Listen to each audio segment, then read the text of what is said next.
Argumentasi sebagian orang yang berdalil dengan al-aktsariyah, dengan mayoritas. Mereka berkata kalau mayoritas orang melakukan demikian maka itu adalah kebenaran. Semua orang begini kok. Masa kita beda sendiri ya misalnya. Ya, ini sering terjadi ya. Melakukan satu kegiatan agama. Terus kita bilang ini tidak ada dalilnya, tidak ada sunnahnya. Oh enggak, semua orang melakukan demikian. Semua orang melakukan banyak hal seperti ini ya.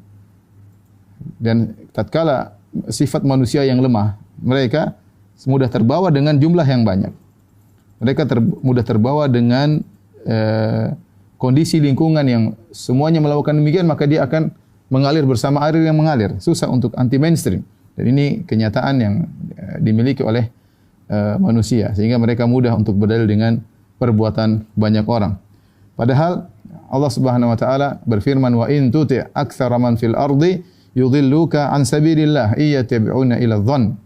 Kata Allah, iyattabi'una illa dhanna. Kata Allah Subhanahu wa taala, jika kau mengikuti mayoritas orang-orang di atas muka bumi, maka mereka akan menyesatkan engkau dari jalan Allah. Yang mereka ikuti hanyalah persangkaan. Ini kenyataannya sekarang kalau kita bicara antara muslim dan non-muslim, jumlah non-muslim lebih banyak sekarang ya. Kenyataannya. Makanya kata iblis, wala tajidu aktsarahum syakirin. Kau akan dapati ya Allah, kata iblis, kebanyakan mereka tidak bersyukur. Ya, kebanyakan mereka tidak bersyukur. Oleh karenanya, bahkan dalam banyak ayat Al-Quran, Allah mencela pendapat mayoritas. Ya. Oleh karenanya kebenaran bukan diukur dengan mayoritas atau minoritas. Bisa jadi kebenaran bersama mayoritas dan bisa jadi kebenaran bersama minoritas. Jadi dia bukan dalil yang merajihkan, menguatkan. Maka seorang berdalil dengan mayoritas dalam hal ini adalah kekeliruan, apalagi mayoritas orang awam. Mayoritas orang awam. Bahkan kalau kita buka buku-buku usul, tidak ada disebutkan metode pentarjihan kalau ada khilaf maka ambil pendapat mayoritas, enggak ada ya. Enggak ada ya. Mereka mungkin di masa salaf kalau disebutkan bahwasanya perkataan ini kebanyakan para sahabat, ya mungkin hanya sebagian sahabat yang menyelisih, itu mungkin.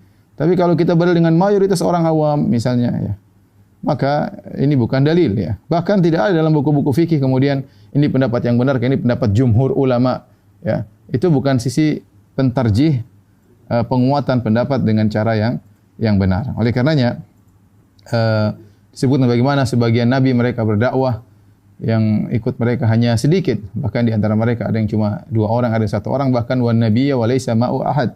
Ada seorang nabi yang tidak punya pengikut sama sekali. Kita lihat bagaimana kisah Nabi Ibrahim alaihissalam. Ketika berdakwah dia sendirian, semua satu negeri, satu negara semua musuhinya. Kemudian bahkan sang raja kemudian ingin bakarnya, bahkan ayahnya pun musuhinya. Kita lihat Ashabul Kahfi.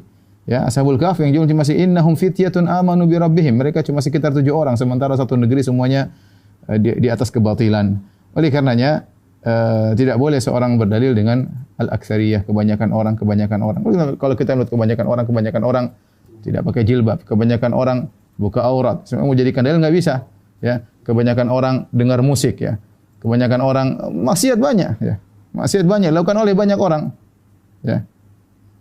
Oleh karenanya di antara pendalil yang keliru adalah berdalil dengan banyak orang, ya. Karena kalau kita ingin merajihkan bukan dengan banyak orang, tapi lihat dalil, ada dalilnya atau tidak.